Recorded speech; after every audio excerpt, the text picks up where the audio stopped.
Good afternoon, New Life Community Church of Corba, uh, Lighthouse Fellowship. Di na lang ko mo appeal sa Umapad, kay dito na ko ganiha. In person, nag-preach ko sa Umapad, ganihang buntag. So, karon may break sa atong Nehemiah series na supposed to be na karon sa chapter 12, second half.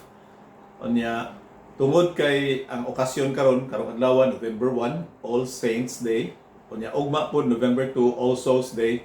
Mao nga nangita ko og passage sa Biblia nga naghisgot mahitungod sa mga kalag o mga santos. So akong nakit-an na sa Matthew chapter 14 verses 22 to 32. Unya ang akong gigamit karon Biblia nga among i-distribute sa lamak sa among outreach unya diha sa lamak konsolasyon kini. Sa OCC nga Operation Christmas Child nga Bible mao ni akong basahon. So it's sa Cebuano. So atong basahon kita tao dunay kalag, dunay lawas ug dunay espiritu. Unya pahitungod niining giingon nila kalag-kalag, dili lang ang mga Pilipino may mahadlok og kalag, hasta day ang mga apostolis, hasta ang mga Hudiyo. So ang atong basahon karon mao ang nga si Jesus milakaw sa tubig, unya naa nila nga usa ka kalag. Sige atong basahon. Mateo Kapitulo 14, versikulo 22 hangtod sa 32. So Cebuano kini nga Biblia akong gibasa. Si Jesus milakaw ibabaw sa tubig. Human niini gipasakay ni Jesus sa sakayan ang mga tinun-an o gipauna niya ngadto sa tabok sa lanaw samtang iyang gipalakaw ang mga tawo katong iyang gipakaon nga 5,000 ka mga tawo. Gipakaon ni pan. Iyan ang gipalakaw. Nya mitungas siya sa bungtod nga nag-inusara aron mag-ampo kung sa pagkagabi na si Jesus didto paghihapon nag-inusara. Versikulo 24. Niadtong tumura ang sakayan dito na sa laod, gikuso-kuso sa mga balod kay ang hangin sungsungon man. Nianang pagkakaadlawon si Jesus miapas kanila nga naglakaw ibabaw sa tubig. Sa pagkakita sa mga tinun-an kaniya nga naglakaw sa tubig, nahadlok kaayo sila og naninggit, "Multo!" Si Jesus miingon kanila, "Ayaw kamo kahadlok, ako kini." Unya si Pedro miingon, "Ginoo, kung ikaw kana, palakta ako sa tubig nganha kanimo." Miingon si Jesucristo, "Dali ngari." Busa mikawa si Pedro sa sakayan ug miklakaw sa tubig ngadto kang Hesus. Apan sa pagkamatikod niya sa kusog nga hangin, nahadlok siya ug misugod pagkaunlod. Busa misinggit siya, "Ginoo, luwasa ako." Diha gikoptan siya ni Jesus ug gibira ug miingon si Jesus kaniya, "Pagkagamay sa imong pagtuo, nganong nagduha-duha ka man?" Ug nanakay silang duha sa sakayan. Unya milurang ang hangin. Ug ang mga tinun-an nga dito sa sakayan misimba kang Jesus ug miingon, "Ikaw ba gayod ang anak sa Dios?" Ikaw gayod ang anak sa Dios. So it's a declaration, it's not a question.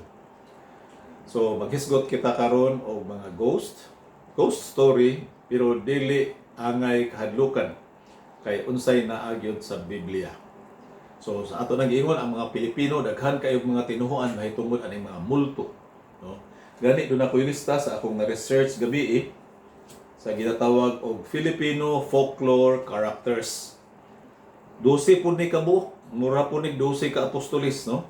Number 1, multo, sa English ghost. Ikaduha, white lady. Unya ay katulo ang white lady kinahanglan dunay pares nga lalaki, agta, no?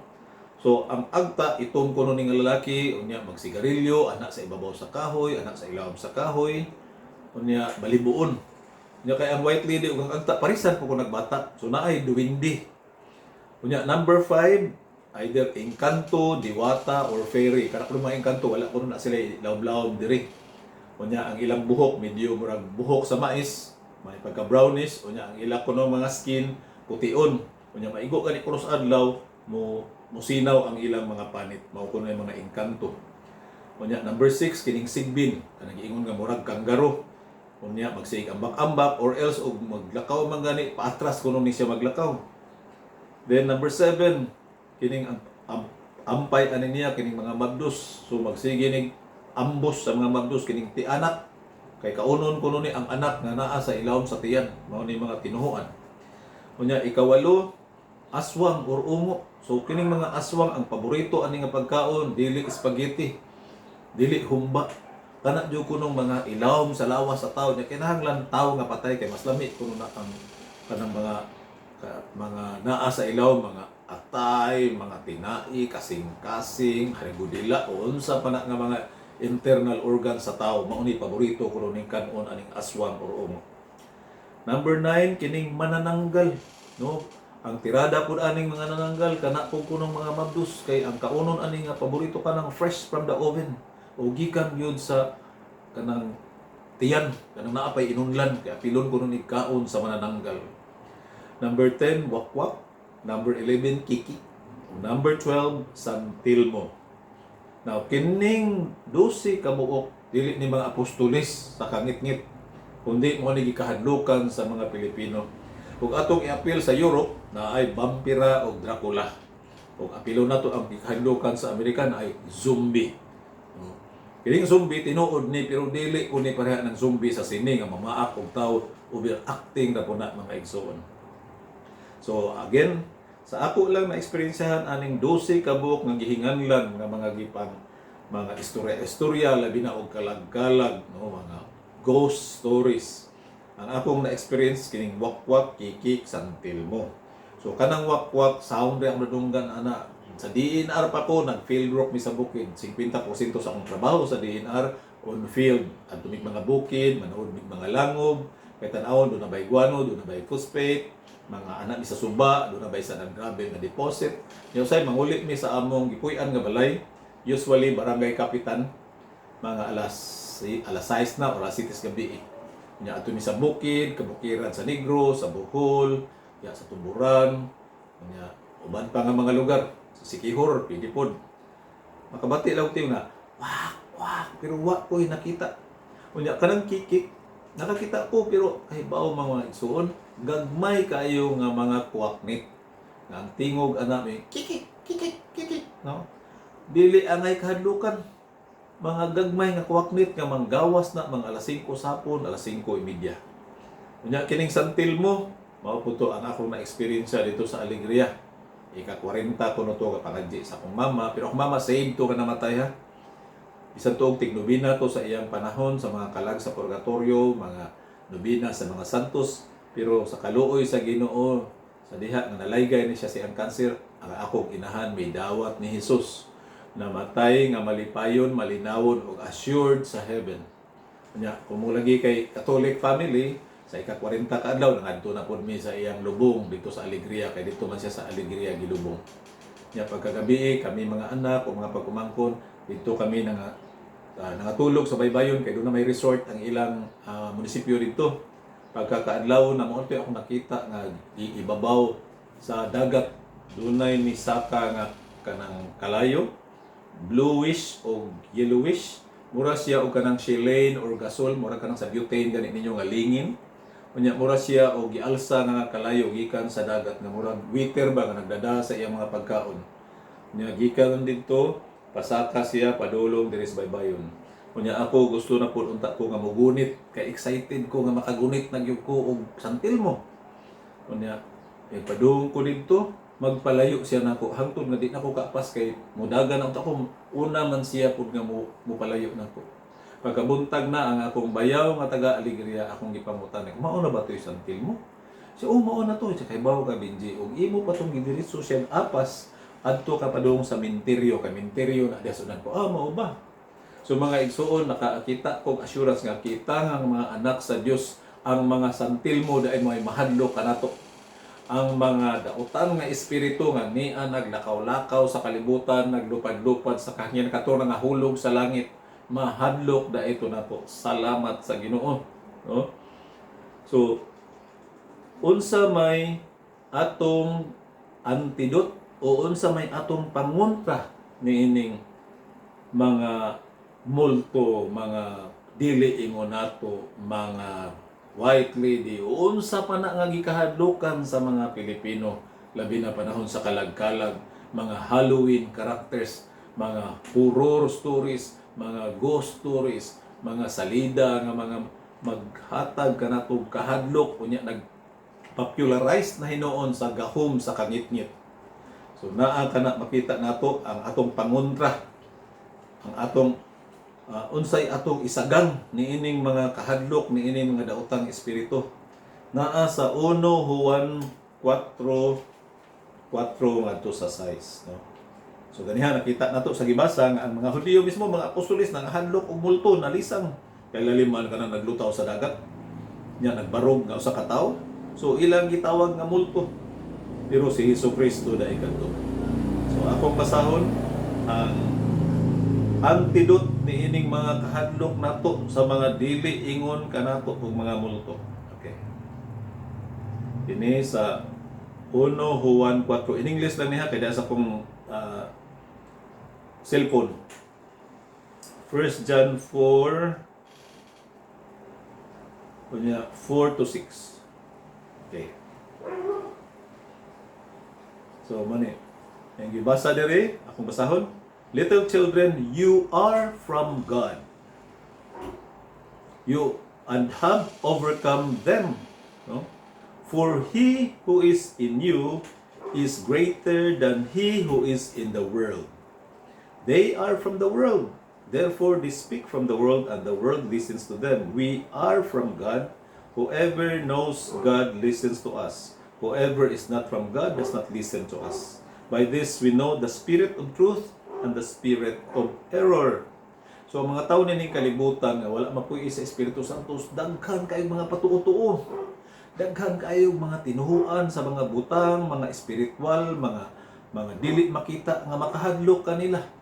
Pero gi-assure kita sa bersikulo 4 nga ang espiritu nga nagapuyo kanimo mas gamhanan pa kaysa mga espiritu dinhi sa kalibutan. Ang ato magong paghuna-huna sa Kristyan na ta, mahadlok gihapon tag mga diwata, mga sigbin, mga multo, mga unsa pa na diha nga mga ghostly characters. Kay ato magong pagtan-aw nga ang Ginoo ingon ani kataas, no, siguro mga 20 inches, illustration lang ni. Abi po nato ang other side ani, which is the dark side. Inana pud kagamhanan si Satanas.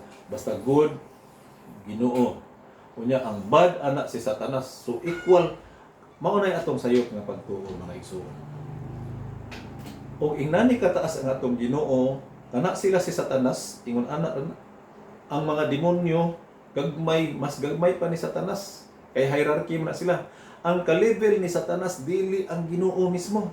Ang iyang ka-level sila si Michael, sila si Gabriel, kay mao kana sila ang mga archangel. Kana si Satanas mao na siya ang nakigbatok sa Ginoo, gitawag natog Satan or dragon or devil one or deceiver or the great serpent. So wa pa na siya magkudita, wa pa na siya makigbatok sa Ginoo, ang tawag ana niya Lucifer. Maayo ng pangalan ang Lucifer, no? Ang buti pasabot ana, bearer sa kahayag, light bearer. Ikaw maoy nagbanwag aron ang mga tao o bisag kinsa para di malamdagan. Nindot na kasi nga pangalan Lucifer. Pero sa diha nga siya nakigbatok sa Dios, gisulsulan niya ang ubang mga angheles, 1/3 lang. So 2/3 wala mo batok sa Ginoo, 1/3 lang ang nakigbatok sa Ginoo. Mas daghan gihapon ang atong kakampi nga dili nato makita kaysa mga demonyo nga gusto mo hadlok nato. Mga demonic o evil spirit nga gusto mo inflict nato og kalisang in the form of kanang ipahinganlan ninyo, pare putol o, white lady, sigbin, the windy, engkanto, mga tikbalang, unsa pa na diha nga mga angay kuno kahadlukan sa mga patuo-tuo. Pero ang atong Dios nga nagapuyo kanato, mas gamhanan, mas bantugan, siya maoy nagkontrolar sa dagan sa tibuok kalibutan. Bisan pa kining asa huros nga magkuyog-kuyog kining mga coronavirus, kahibaw ang Ginoo ana. Ang Ginoo dunay control ni anang ilang paglupad. Ang mga demonic spirits bisag asa ni sila na may mga demonyo sud sa simbahan. Ang akong gibid ang espiritu dili ang mga tawo nga gisuglan sa demonyo. Experience nako. simbahan namo dito sa Leyte. Akong tiyo ang pari, kunya kana pa yung giingon nga ang Blessed Sacrament kanang kuhaon sa pari kay maoy ihatag sa mga tawo ing pangalawat.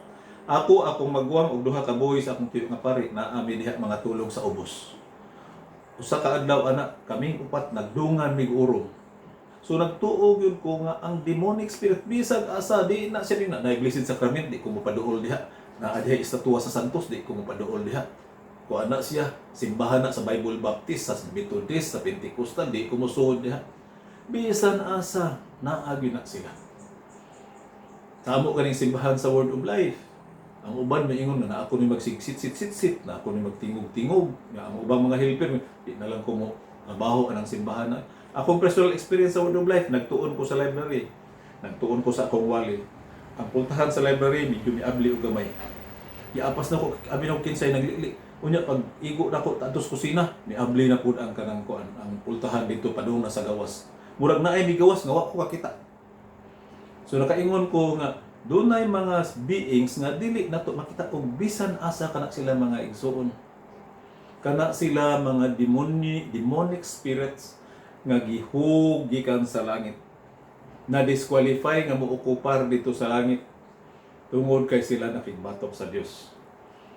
Except atong sa account sa Job nga si Satanas pwede pa siya atubang sa Ginoo, makig-express Ginoo pero fallen angel na iyang status.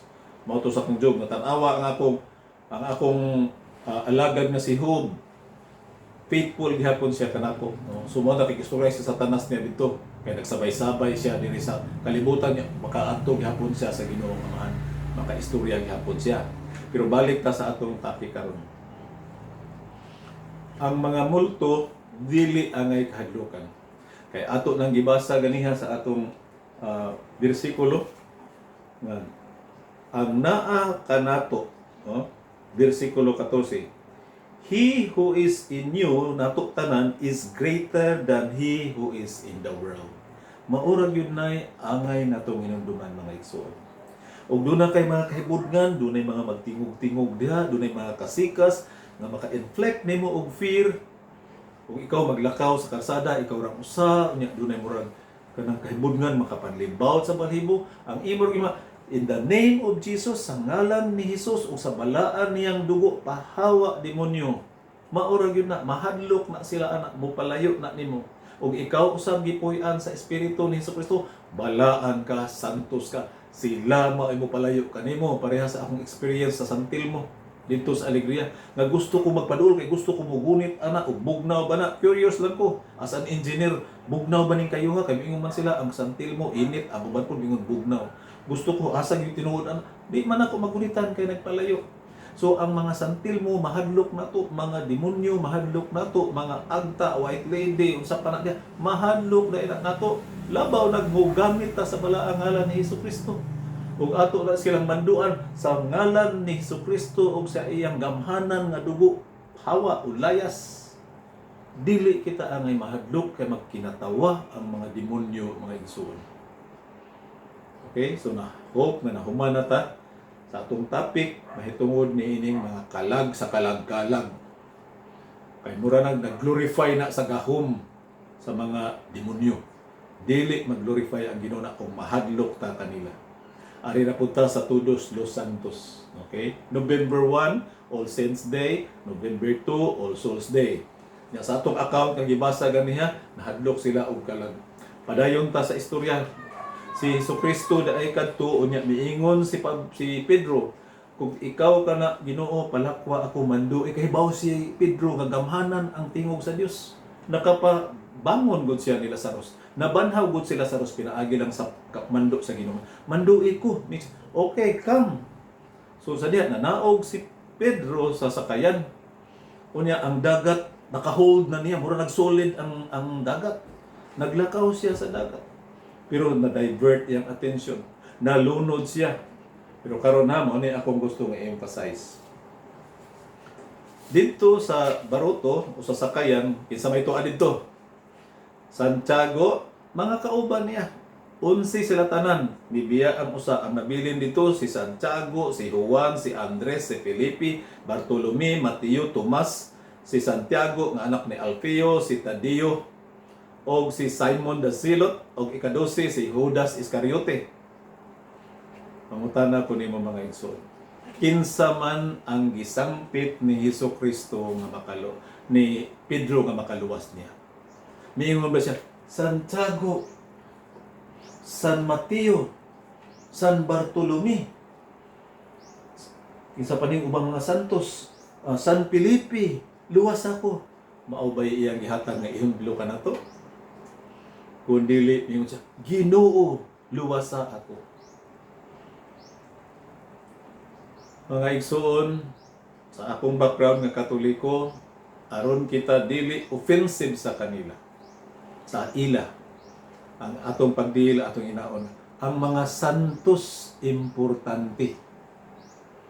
Pero ang importante nga imong suhituhon unsa may kinabuhi ani nga santos, unsa may iyang relasyon ngadto ni Hesus. Kay si Pedro mas misalig siya, no? Ang iyang focus ngadto ni Kristo, tinuod na lunod siya, tinuod na ang iyang pagtuo-tuan na divert na kay dito siya nagtinanaw sa bawod. Pero sa diha nga tagaliog na gyud niya, life and death na gyud niya. Ang iyang yung gisampit o gilauman di ay Ginoo, luwas sa ako. So kita nga mga tinubos ni Kristo, angay nato sultihan ang atong kaparentihan natua sa probinsya o bisan asa sila nga ang ilang focus dili pa Christocentric, naa pa sila daghang gipangsangpit. Ako dito man ko sa Catholic school, pagka high school maingon man to among maestra sa Christian education or religion, mas maayo man gyud na binji nga daghan tag abogado. Ako kung na sige din kiniha ay nga makinahanglan tag daghang abogado, kapuyo na ko sa abogado, si kapuspon ang hiri kinahanglan na ay backup na ay substitute nga abogado kay mas maayo dai kun daghan tag abogado. Mga igsoon, usa ra gyud atong abogado atubangan sa korte sa langit. Si Jesucristo lamang. Si Jesucristo mo ay nagpakamatay kanato. Gibanhawan yun niya ang iyang mga pasalig nga og motuo kita sa niya, dadun kita niya ngadto sa iyang gingharian sa iyang amahan. Ang iyang pasalig nga maguna ako kaninyo, balikon ko kamo. Unya dadun ko kamo ngadto sa balay nga akong giandam kaninyo. Kay kun asa ako adto usab kamo. Maunay gihuptan sa akong mama nga bersikulo sa wa pa siya mamatay. Unya unsaon man ni pagkasantos? So sa akong gipuit kaniha nga daghang mga santos dito, no? 11 ka buok, pero si Pedro nga gitawag nato nga leader sa mga apostolis, si Kristo gyud mo iyang gisampit. Si Kristo ra gyud ay mo ay makaluwas mga igsoon. Unsa may buot ipasabot aning saint? Nganong magsaulog matag All Saints Day. Ang saint means set apart, means holy, means consecrated. Sa bersikulo or Biblia ay mga books sa Book of Romans, no?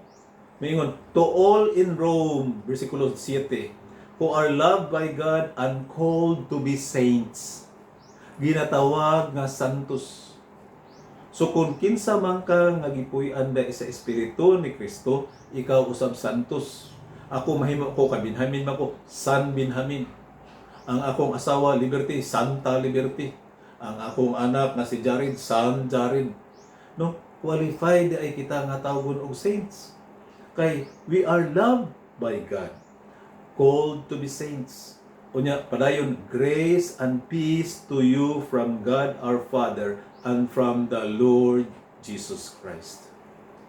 So santos dai ka mga igsoon, ako i-explicar. Grace, peace ug Lord na ani sa bersikulo 7. Ang grasya sa Dios nga siya nagluwas kanato makasasala ta, pwede ta niya idritso sa impierno, inigsipyat kiring impierno, pero wala kana buhata sa Ginoo. Ang iyang rule, ang tanang makasala mamatay. Mamatay, first physical death, tapos spiritual death nag-atang. Pero si Jesucristo, expression o prueba sa grasya sa Dios.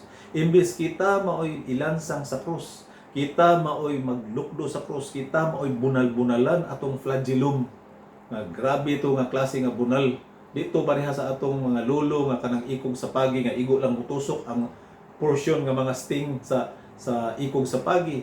Kadto siya ang tumoy anang flagellum, it's a 3 feet nga bunal unya sa tumoy pag yun ana naay mga string. Ang tumoy ana naay bukog, naay bildo, naay mga metal nga iniglapdos ana dito sa tao nga kriminal or kanang ilang gihukman or kanang mga sad-an. Inigbira ana nga bunal mo kulikot, mga langkat ang unod o mga putol ang mga ugat. Mauna no inig pagkaigo ni Kristo di pag langkat kita ang gusok, no? Ang sa likod nagbunal-bunal. Imbis kita unta may musafir ato kitang tanan, si Kristo mao'y miangkon sa tanan natong kasalanan. Imbis kita mao'y ilansang sa krus, si Kristo mao'y nagpalansang kanato. Kay kinahanglan matuman nga without shedding of the blood there will be no forgiveness of sins. Mao na nga sa panahon sa Pasko dito sa Bethlehem, si Kristo mo'y nahimong karnero sa Dios nga magawagtang sa sala sa kalibutan. Mao nga ang announcement sa mga angheles, wala dito sa emperador sa Roma, wala dito sa governor sa Syria, kundi dito sa mga magbalantay sa karnero. Kay mao katong panahon na nga manganak ang mga karnero o mga lamb, mga tupa, nga mao na to sila maoy ang destino ato ngadto sa halaran sa templo. So kinahanglan si Kristo magpasakit, maunay grasya, dawat limpyo na lang ta. Igo lang ta mutuo nga si Kristo namatay aron pagbayad sa atong mga sala. Si Kristo na banhaw aron tagaan kita gahom batok sa sala. Si Kristo mo balik ganhi aron kita kuhaon niya sa lugar nga makasasala ug dadon ngadto sa lugar nga wala nay sala. Ug mutuo kita nga si Kristo namatay, nabanhaw ug mubalik nganhi kana mao nay grasya sa Dios. Dawat limpyo na lang ta mga igsuon. Unya kining peace nga giingon dili ni ingon nga peace nga imbento sa United Nations. Dili ni ingon peace nga isa itong isig katawo nga malinawon ko ron bay kay wa ko awaya sa akong asawa. O malinawon ko karon kay akong uyab wala mangluod nako, lipay kaayo ko. Dili ingon ana nga peace. Ang peace, it was a peace that was na resulta sa pagkamatay ni Kristo. Somebody died, which is Jesus Christ, aron ma-restore ang relationship. Dili na ta enemy sa God the Father. That death of Christ bridges the gap between the holy, holy, holy Lord God Almighty and a sinful, sorrowful, miserable men. Tungod sa death ni Jesus Christ, na-restore ang relationship. Wala na'y kontra, wala na'y bangi, wala na'y conflict ang holy God of sinful men kay forgiven. Tungod sa tanang dugo ni Kristo nga mibanaw sa krus, pagbangkaw ni Kristo diri sa kasing-kasing katong siguradong patay na ba siya? Ibangkaw ang iyang kasing-kasing sa usa ka kanang sundao. Nahurot na ang red